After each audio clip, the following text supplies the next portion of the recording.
You're listening to the Daily Nugget, dnugget.com for September 29th. Welcome back. I know it's been like a week on, a week off, but things have been happening. I almost died a couple of times. Yeah, that's true. I mean, Sam, it's been touch and go, but we're just glad that you're sticking with it. Next week we have a special guest host, so that'll be fun too. So we have some fun things planned.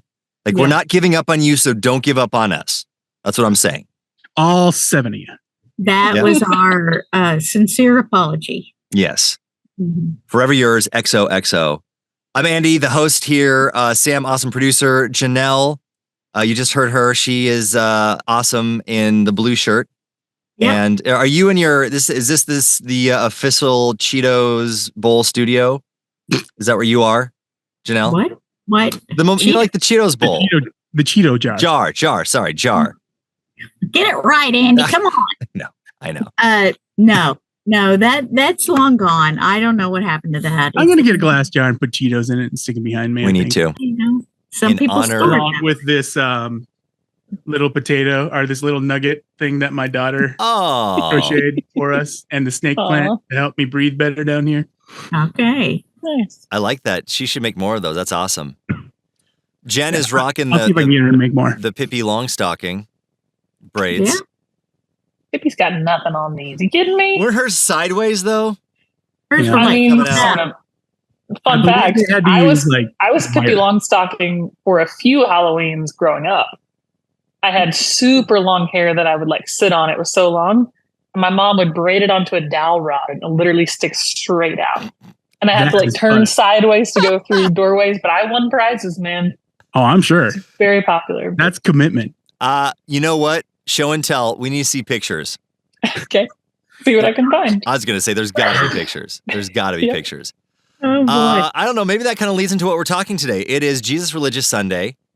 And, you know, it's been a few weeks since we've joined together. So I need a little help of why we put the subject as who do I attract? I believe we were talking about everyone has a type of person that comes into their life that just kind of makes things more complicated. Yeah. Yes. You tend to find yourself in the company of a certain type of person again and again and again. And not because you want to. Right. You're not looking for it. It just happens. Mm-hmm. What is that for you, Janelle? Well, I haven't traveled alone recently, but when I would travel alone, I would always attract the person that would tell me their entire airplane ride. Wow. That seems right. You look like a good listener. I guess. Yeah. I don't know. I could have cared less, but, you know, of course I couldn't say that. So I tried to act as engaged as possible, but it was hard sometimes. Were there any good stories or were they just kind of lame stories? They were just kind of crazy stories like, I don't know why I'm sitting next to you right now. I thought it was interesting when we flew from South Africa back to America, we got to talk to that guy who made that flight every week. Yeah. And I thought that's crazy. And he didn't do first class. So he was on an 18-hour flight every week. Yeah. First class. Well, no wonder. You know how much first class costs, right? Well, that's what he said. I remember him saying, I said, well, you're doing it every week and you're back here in coach with us? He's like, you don't know how much first class is to South Africa on an 18-hour flight. Oh, okay.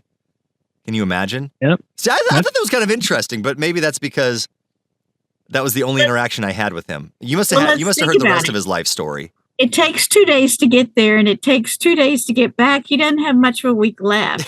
No. I don't know how that works. Maybe it's because you look friendly. You are a friendly face. I think Sam and I may have the non-friendly face. Right. It's a little intimidating. I'm just going to say the beard, the red glasses. You know. Well, Andy regularly tells me I have RBF. Yes. So. Resting bad face for the kids. Yeah, that's it. Resting bad face. And I always tell him, no, I don't. It's not resting. It's acting. I mean, when before we were friends in college, I would not get close to you because you always looked really angry. Really angry. Yeah, I know. I get it. And in college, I was kind of always tired. So yeah, that's true. That was probably part of it. Why am I awake? And for some reason, I kept on signing. Oh no, it wasn't my fault. All the classes that I needed to take in ministry were all like 7:30 classes. Like there was no like later classes for the ones I wanted to take, and I needed to take for my major. So I'd be getting up at the closest time to getting to class that I can. So like it was at 7:30, I'd get up at 7:10, splash my face with water, and get to class. Oh man! The problem with college classes is whatever your earliest class is, it's still too early. Your earliest class could be 1 p.m. Still too early.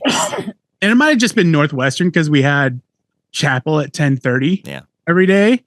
So I mean that didn't help either. They had to work around that as well. So, Jen, did you attract a lot of homeschoolers? No, you didn't. What do I know of? Who do you attract? The homeschoolers thought I was weird when I was a kid. Was it the Pippi Longstocking hair? I wasn't homeschooled enough, if that makes sense. I wasn't homeschooled. My clothes didn't match the drapes. We didn't make our own sourdough. I didn't know. You didn't make your own sourdough? No, I do now, but I didn't then. Right. I was going to say, if you do. Well, it's in fashion now, so. Sure. We need to do that sometime. I know we want to keep it light, generally. So to keep it that way, in my adult life, I've had generally men who are middle to upper age. On how to classify that. Gentlemen callers? Older. That want to talk to only me about nothing for as long as possible. What? And I've asked my brother or people that know me somewhat well, which is I think why we're doing this, help me understand. Why is this happening to me? Because I'm not speaking this out. Are you calling Andy and I older to middle-aged? No, you're just people that know me. And my brother's excuse is always, did you smile at them? And I was like, what do you mean? Like ever? And he's like, yeah. If you ever look at somebody and smile at them, it's your fault. I don't feel like that's correct. Well, I mean, your brother's pretty good at avoiding people, right? And he doesn't smile that often. No, he doesn't. The thing that I'm careful about is eye contact. Once you have eye contact, it's all over. Don't make eye contact. So whenever you're walking in the mall or you're walking through Sam's Club and there's the cell phone kiosk person, as long as you don't look at them. Like I've never been more interested. For the most part. I've never been more interested in whatever was on the other side of the wall of that shelf, opposite of the cell phone person, than when I'm walking like, oh, crackers. Check out the ceiling. I think it was a couple of weeks ago. I was at Sam's Club and the T-Mobile guy goes, "Hey man, can I talk to you for a second?" I said, "No, we don't need a new cell phone plan." He goes, "What makes you think I was offering a new cell phone plan?" I was like, "Probably the T-Mobile shirt that you're wearing." Or maybe this was a desperate plea for just someone to talk to him as a friend. Oh my gosh. And they don't shut up. And there's been a couple of times where I walked past and like, "Hey man, I got a deal for you." He's like, "No, I don't need it." He's like, "Are you sure?" I said, "Yes. And don't ask me again." I love the last. And as annoying as that's their job. Yes, it is. Right. And I don't care because that is the career path they've chosen, not me. Sure. I understand. But the people that are talking to me, it's not their job. Why are they talking to me? So could be. And I'm guessing this is mostly at church. This happens, correct? Not just at church. Oh, really? It's better now that I have a baby with me almost at all times. That does help a lot. It also distracts me. Whereas I think I've made myself do this because I'm an introvert, that I do kind of make eye contact, or I'll do just a half smile as I'm waving, the Oklahoma kind of as you're passing by. You would make a great Minnesotan. One time when we were walking into Walmart, I was telling my mom, this was years ago, everyone looks at me when I walk, and I'm not trying to be conceited. Everyone looks at me. And she goes, "You just think that." And I go, "Okay, you start looking at people. I won't look at them." And she was like, "Everybody's looking at you." Yeah. Some things in life, when you point them out, it becomes, all it takes is just that one thing to point out, and they're like, "Oh." like Heather and I were up north at a wedding, and I said, "Oh, we're far past the Twin Cities now." And this wasn't long after we were married. I said, "Watch this. When we walk into this Walmart, people are going to stop and stare because they don't have Asians up here." And she goes, "No, they won't." So I walk in, and it was like one of those record scratch moments, and they're like, everybody freezes. Yeah, we have one of those here. And, oh my! I mean, that actually even almost happened at my hometown where I grew up. And it was on July 4th, and I went with my grandpa to this thing called the Heritage Festival, whatever, and there was a Pokemon playing, and we walked in, and literally the band almost stopped playing, and everyone stopped what they were doing and stared at us. And like half of the I knew what was coming, but it kind of made me mad because like 50% of those people I grew up around at church. I was like, you guys, you know me. Yeah. Maybe it was the beard. They didn't recognize me. But I think it's just all it takes is one. No, it doesn't bother me at all. I think white people are hilarious. I just think it's funny because if you don't find a reason to laugh, you're going to find a reason to be angry. And if you only find a reason to be angry, that's just not a healthy way to live life. No, life's too short to be mad about it all the time. So what kind of people do you attract, Sam? I don't know are you trying to say just people that are confused about Asians? I've actually been thinking about this all week because I saw it was on the I saw it was on the list for today. And I attract people who seem confident but need therapy. Wow. Interesting. And I have one particular story that actually points it all out. When I went to Trinidad Tobago on a mission trip, there was this one girl. She was basically our team's guide to show us around Trinidad, make sure we had everything we need, made sure we didn't get in any trouble. I was sitting in the chapel, just getting away from people. And she came in and she's incredibly attractive. And I'm not saying that because I attract incredibly attractive people. Well, that's not always the case. Like a humble brag. I attract confident people that need therapy. She sits down next to me, and and I was like, "Hey, you okay?" She goes, "Yeah, I'm fine." 2 seconds go by of silence, and it was the longest 2 seconds ever because I was like, she totally has something she needs to say. Mm-hmm. And so I turn and look. She goes, and then she goes on and on about the culture in her life in ministry and how much this other guy at the ministry wants to marry her, and she's just had enough. The whole team knew he wanted to marry her because every time one of us talked to her, he got real mad. Sounds like she's the Jenn in this situation. Yeah, she is the Jenn. I'm trying to have compassion for her, but me and her sound awful. I mean, she was great, but I just because I often come off as arrogant, overconfident, and stupid sometimes, and that's just because that's a persona that I put out there.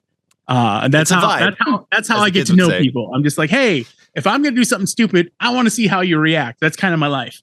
And I got married. But I thought for sure, like within the first half hour of meeting this young lady, that she hated me. Because she's like, she was telling us about kind of the culture of Trinidad and Tobago, and she's like, quarter of the people from here, quarter of the people from here, and quarter of the people are Korean. I was like, oh, like me. And she looked at me, she goes, no, not like you. What do you mean by that? I was like, what does that even mean? Yeah, now I'm confused. And yeah, this was like day 4 too. So we'd been there for a few days and just unprompted, I hear her entire life story and that she just needed to barf out all of her problems. And if I would have actually been the arrogant guy that sometimes people think that I am, I probably would have turned and said, well, you can come get married to me. Well, I would have given her I did not. Tedious Traveler Award if she'd have been on my team. The Tedious Traveler? Tedious Traveler. Yeah. So the person that you... And I often get people just spill their guts. Spill their guts. You look like you have problems. you look like you understand. You look like a therapist. Being an outcast of society. Here's my problems. I'll tell him I'm never going to see him again. Now I know in college you did not have the beard. I didn't, but if you remember, I had the goatee that was this long. Because right now I feel like we should climb up some mountain and you would be on the top of it and we would be asking for advice. Yeah, okay. I did actually put my hair up at one point today to see if I could do it. And it barely worked. So you're the wise goatee man. Mm-hmm. I would get that now, but back in college, I don't get it. No, I made it a point to be somebody different when I got to college. And I didn't, because I was actually kind of the same person, but super depressed in high school. So I tried to get rid of the depressed part of me. I was dorky in high school too, Sam. And I just thought this is my chance to redeem myself and, like reinvent myself. And then I realized college is just like high school, but with tougher classes. It's true. And you're living by yourself, which is dangerous too. Yeah, I remember the first time I saw you. It was at a chapel when the student council, students, whatever, showed up. And suddenly there was a white dude with a huge fro and a tie around his head acting like a total moron. I was like, who's that guy? You had an afro in college? Oh, yeah. I'm so proud of you. It was glorious. Yes. We need to bring that back. All right, show and tell. Well, I can't bring it back. But we could do some show and tell. There's pictures. Good. You for sure have a picture of it somewhere. Yeah, because you have pictures of everything. I'll have to look. But that's the Nugget. NuggetHateMail@gmail.com. It's your turn, Andy. Oh, Andy's avoiding the topic. Is it us? Are we the people? No. So every time, you're right. Every time I'm in a public place and there are kids around, pool, playground, amusement park, anything like that, people's kids that are not my kids gravitate to me. Yeah. Good. Kid magnet. That means you're not creepy. Well, but here's the problem. Right? In 2024, it doesn't matter. Like, you can't have kids, and especially when you're at a pool, and these kids are like jumping on me. I'm like, you can't touch me. Don't go. Like, go find your parents. Like, I can't. You should stop coming to the park with a bag of candy. They'll leave you alone. I'm like, I'm here with my kid. Here's my kid. And the problem is all the other parents are just on their phone, on the side, so they don't care. They're not paying attention. These kids just want someone to pay attention, and I'm the only adult that's in the pool or, like on the playground playing tag. Well, and so, even when we have a bunch of families hanging out, the kids never want to hang out with their parents. They always want to go hang out with Andy. So I mean, it's I've seen it happen, and then Andy's just stuck with the kids all the time. We're all like, I'm the babysitter. Yeah, I guess we don't have to do anything now. Yeah. So anyway, that's my lot in life, and it's bad. Yeah, exactly. At some point back in the day it would have been cool, but now it's just like, nope. I mean, instantly everyone's gonna think I'm the creep. So I go, nope. I just go back to your parents' kids. Nope. You just wear a mask. I feel like that would be worse. I'm wearing a mask and the kids are coming up to me. I don't know. I don't think there's any way to get out of it. Eye holes. I'm thinking of a shirt design for you right now. Is there a flap? I'll get back to you on that. Flap? No, but there is a Jesus on it. That's the Nugget. That's the Nugget. After all, this is Jesus Religious Sunday. It is. There we go. You know what Jesus said about the children? Yeah, let the children come to me. Faith like a Come child. to me. I am not Jesus. That would be like mega creepy. Let the children go to Jesus, not me. Right. That's the name of the episode too. What is it? Children, comma, go to Jesus, comma, not Andy. There we go. NuggetHateMail@gmail.com. Let me know about the weird things, the weird people that you attract. Who do you attract? We all got one. By the way, teaser for tomorrow, we do have a Nugget hate mail from another country, an international Nugget hate mail. Another one. Nice. So coming up.